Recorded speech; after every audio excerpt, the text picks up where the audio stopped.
Agenda a la carta. Todos los jueves de 19 a 21. Agenda a la carta. Por realpolitik.fm. Virtual o telefónica, sino presencial como acostumbrábamos antes, ¿no? En los viejos tiempos, como se dice, a Ileana Cid, presidenta del Consejo Deliberante. Ileana, pudimos combinar al fin. ¿Cómo estás? Buenas noches. Sí, gracias por la invitación. Debo reconocer que me habían invitado montones de veces y siempre tenía alguna cuestión de agenda que no podía venir, pero sí, llegamos corriendo, literalmente, pero llegamos. Estuvo complicado, pero bueno, pudimos combinar. Y en este espacio, ¿no?, breve para, digamos, la complejidad de temas que vamos a tocar, pero que me gustaría abordar, yendo de atrás para adelante, mejor dicho, por lo más reciente, tuvimos la sesión en el día de ayer donde se eximió, ¿no?, del pago de patente y de impuesto automotor a vehículos híbridos y eléctricos. Dos preguntas, ¿no? En primer lugar, que cuentes, más que nada para la audiencia, en qué consiste bien esta medida para a quien se le escape, si bien está clara, y qué cantidad, ¿no? No te digo un número específico, pero de curiosidad, ¿cuántos vehículos eléctricos, digamos, hay en la ciudad de La Plata en porcentaje? ¿Se ve quizás una mayor cantidad o todavía es algo más pensando en el futuro? Sí, en realidad lo que hicimos ayer fue modificar la ordenanza fiscal vigente para este año para eximir del pago de estas tasas a los vehículos híbridos o eléctricos. La verdad es que todavía no sé decirte cuántos hay, son pocos, pero realmente es una tendencia que se viene acrecentando en todos lados del mundo y me parece que es una buena medida para incentivar el uso de este tipo de vehículos, más que nada pensando en la sustentabilidad. Y justo cuando vos me hablabas, digo, uno está en octubre, que octubre por la ONU está decretado como el mes urbano y precisamente este año es disminuir la huella de carbono. Así que cuando hagamos medidas que parecen chiquititas, que parecen innovadoras o que parecen que no tienen gran impacto, esa suma de pequeñas medidas, los puntos de cocanje, empezar a generar otra conciencia respecto de la sustentabilidad, me parece que va en esa línea para hacer una ciudad que sea más vivible para las generaciones futuras. De eso finalmente se trata la sustentabilidad. Perfecto, y quizás no ahondando tanto en eso, sino en la ciudad en sí, en la ciudad de La Plata, después de este año, casi dos, digamos, llevamos más de un año y medio desde el inicio de la pandemia, con múltiples factores que han complicado, por así decirlo, ¿no?, en criollo la vida, no solo de los argentinos, sino de los vecinos de la ciudad de La Plata. ¿Cómo ves a día de hoy la ciudad de La Plata? ¿Qué considerás que se puede mejorar? ¿En qué crees que se ha acertado desde la gestión? Estamos hablando desde el inicio de la pandemia para acá. Sí, yo creo que obviamente la pandemia sorprendió al mundo y claramente la gestión de la pandemia ha sido un desafío para todos los gobiernos, ¿no? A nivel mundial, porque uno por ahí tiende a mirar en retrospectiva desde la visión de hoy, a octubre del 2021, pero cuando uno se acuerda la sensación o las noticias de abril, de marzo, de mayo del 2020, realmente era un contexto totalmente distinto. Me parece que hubo una serie de medidas acertadas, básicamente que creo yo que también tienen que ver con la construcción de las medidas que se iban tomando, que como vimos todos, en un principio era de un absoluto acuerdo de todas las fuerzas políticas y de los principales dirigentes nacionales y provinciales. Lamentablemente eso después se pierde y creo que esa fue la clave del primer tiempo que después se impacta en la segunda etapa. Porque ahí realmente es donde nos debíamos un debate muy serio entre cuidar la salud, que creo que en eso estábamos todos de acuerdo, pero ver también los otros aspectos de la vida cotidiana que tenían que ver con volver a la escuela o que tenían que ver con poder tener los negocios abiertos o dar una serie de coberturas a muchísimas pymes o profesionales. El otro día me comentaba un profesional que sostener su estudio todo este tiempo hizo que se debiera endeudar para pagarle el sueldo a los empleados que están con él de toda la vida, ¿no? Entonces hay un impacto muy muy fuerte en la economía y ahí es donde creo que empezamos a ver las diferencias en los modos de gestionar la pandemia.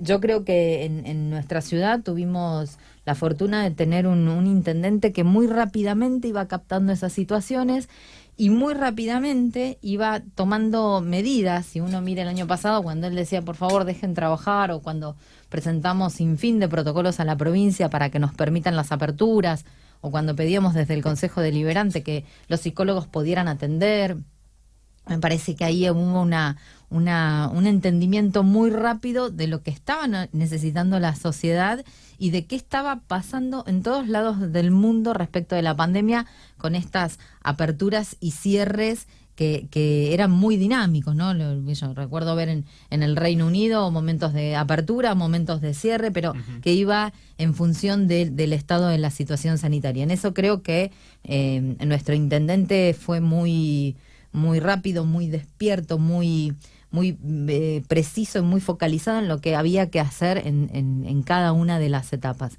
Yo creo que afortunadamente con la vacunación, todo un tema aparte, ¿no? Y las expectativas generadas que finalmente no se cumplieron en tiempo y forma, pero hoy vemos una gran cantidad de personas vacunadas. La verdad que vamos a empezar a poder salir y ahora queda restablecer todo el tejido productivo, restablecer en términos de educación la situación de muchos chicos. Muchos chicos no han vuelto más a la escuela, chicos y chicas, y me parece que todo eso es lo que tenemos que empezar a reconstruir desde cada uno de los lugares que nos toque estar en una gestión.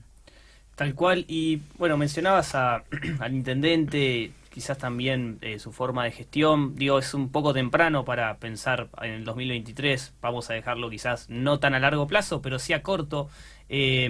Por un lado, ¿vos tenés asegurado continuar en la presidencia del Consejo el próximo año o aún no hay nada definido? Es que yo termino mi mandato ahora, así que y no estoy en la lista, así que no renuevo.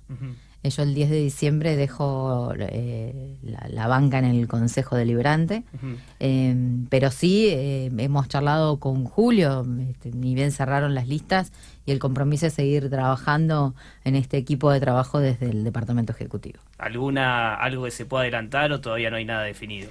No, yo prefiero que esto sea noticia del 10, porque por el momento soy presidenta del Consejo, pero perfecto. Hay algunas áreas que me parece que son interesantes para la agenda de los 2 años que se vienen, que la venimos conversando con Julio, pero obviamente, además de todo, hasta que él no confirme, me parece que no corresponde que yo diga nada, pero sí está ese compromiso de seguir trabajando porque somos parte del mismo equipo.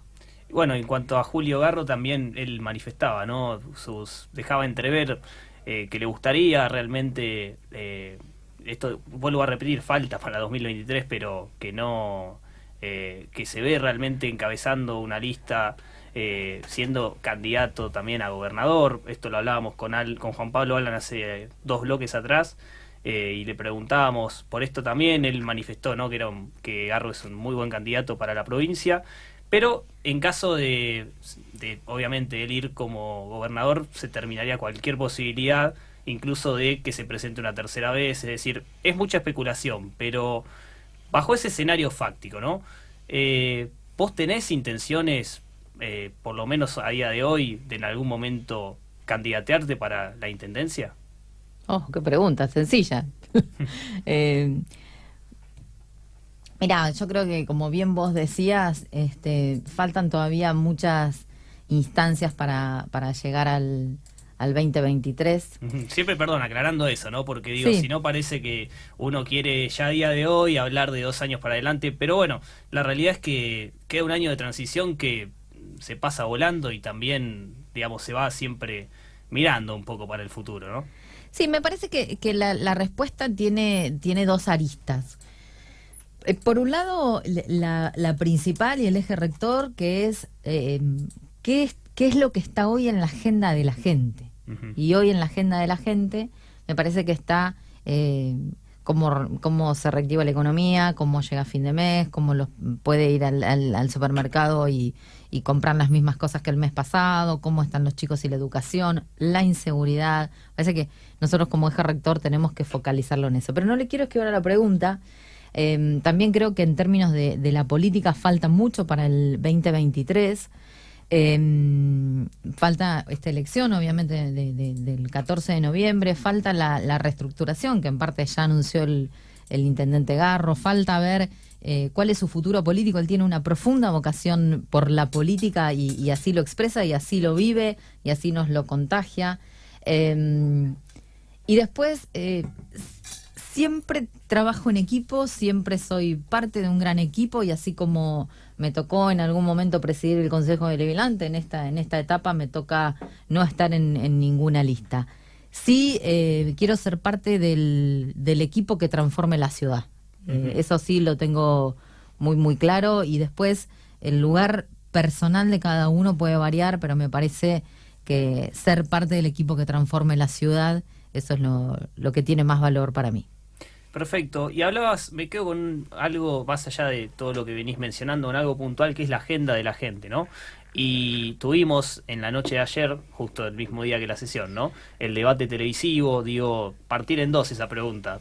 Por un lado, si crees que los candidatos realmente en el debate, digamos, ciñeron a la agenda de la gente, ¿no? A los problemas reales que aquejan tanto a los ciudadanos bonaerenses, y también qué opinión, qué análisis podés hacer después del debate. ¿Qué te pareció?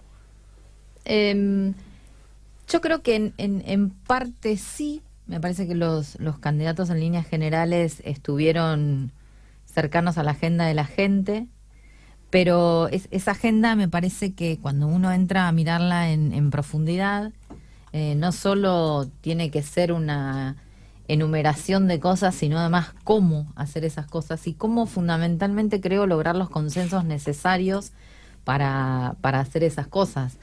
Porque después de la experiencia que uno va recogiendo y del bagaje de casi 6 años de estar en la gestión, uno sabe que podemos coincidir en una propuesta. Creo que ayer la mayoría de los candidatos coincidió, la boleta única. Pero cuando uno se siente y dice, bueno, este es el proyecto, esto es así, esto es asá, esto tiene esta dimensión, esto tiene esta forma, sabemos que después no es tan simple de llegar a esos consensos. Me parece que se interpreta la agenda de la gente, pero que lo que la gente también está mirando a cada uno de nosotros es cómo hacemos después para hacer realidad esas cosas. Y bueno, ahí es la gestión en sí misma, ¿no? Eso viene después del 14, porque podemos decir muchísimas cosas, pero hay que hacerlas. Sí, después hay que gestionarlas. La última, antes de irnos al cierre, retomo un poco el último que te preguntaba, pero me interesa hacer hincapié en esta cuestión de cómo lo viste en el sentido si crees que realmente los debates entre candidatos, digo, porque no es el primero que se hace tampoco, aportan algo realmente o está hecho más para el show, digamos, televisivo, ¿no? Porque por momentos se alternan, ¿no?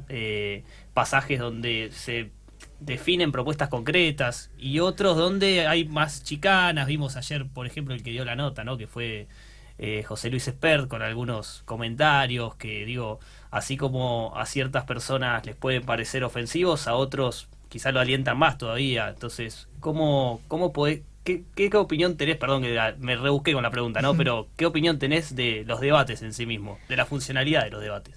Sí, yo creo que son necesarios. Yo creo que está bueno que se hagan estos debates. Vos sos mucho más joven que yo, pero cuando yo era chica, adolescente, que volvíamos a la democracia, y ya tenía este bichito militante, yo recuerdo que hablábamos de las plataformas de los partidos políticos y no era un tema menor, eran las propuestas de gobierno de cada uno de los partidos políticos. Creo también que con el tiempo eso se ha ido perdiendo, ya nadie pregunta, bueno, ¿cuál es la idea, cuál es la propuesta? Y ya nadie, o muy pocos en general, le dicen al electorado cuáles son las propuestas, cuál es la plataforma de ese espacio político. En ese sentido, bienvenido el debate y ojalá lleguemos a un acuerdo para que en cada elección se hagan esos debates y se sostengan en el tiempo. Ahora, después obviamente hay una cuestión que creo que tiene que ver con la calidad de los debates y con la profundidad cuando uno habla de propuestas y de propuestas concretas. En lo personal, que lo vi todo ayer al debate, me pareció interesante, salvo la parte de algunas chicanas que esa sí no me gustó, la parte en que los candidatos se preguntaban entre sí, eso me parece que realmente una muestra o fue una manera más amena, más humana, más relacionada con lo que le puede pasar a la gente común de llegar a saber realmente qué piensa un candidato. Tal vez hay que perfeccionarlo y tiene que haber vecinos seleccionados de un modo muy criterioso, ecuánime y respetuoso, que le puedan hacer preguntas a los candidatos. A lo mejor algún día podemos llegar a eso también, preguntas libres, que sería todo un desafío para cualquiera. Sí, habría que regularlo, ¿no? Para que no se infiltre alguien que tire una agua asada, pero bueno, es... Totalmente, es pero la verdad, finalmente nosotros le hablamos a la gente que el 14 de noviembre o como fue en septiembre va y vota y seguramente, no sé, capaz que nos ha pasado a todos o al menos a mí cuando no estaba en la militancia o en la política, decir, me gustaría preguntarle tal cosa a tal candidato, ¿cómo piensa hacer con esto? Me pasó hoy tuvimos infidencia en el Consejo Consultivo para el Desarrollo, un debate con candidatos a diputados provinciales y con candidatos a concejales y siempre a uno le sale, más allá de que está en política, preguntar determinadas cosas de los candidatos y seguramente en ese momento pensaba que a los vecinos y vecinas de la ciudad también les debe pasar lo mismo. Sí, no sería una mala opción incluir, ¿no?, la voz de la ciudadanía y quizás contribuiría a algo más ecuánime en cuanto a la agenda también de los ciudadanos. Ileana, estamos ya sobre el final. Agradecerte que hayas venido, porque esto lo contamos ahí breve. Te agarró el pleno corte de calle y viniste a las chapas, así que bueno, gracias por el tiempo y te esperamos nuevamente. Como dice muchas veces el intendente Garro, la ciudad está en obra y venía tan rápido que no reparé en la obra, así que terminé corriendo para llegar. Muchas gracias. Estamos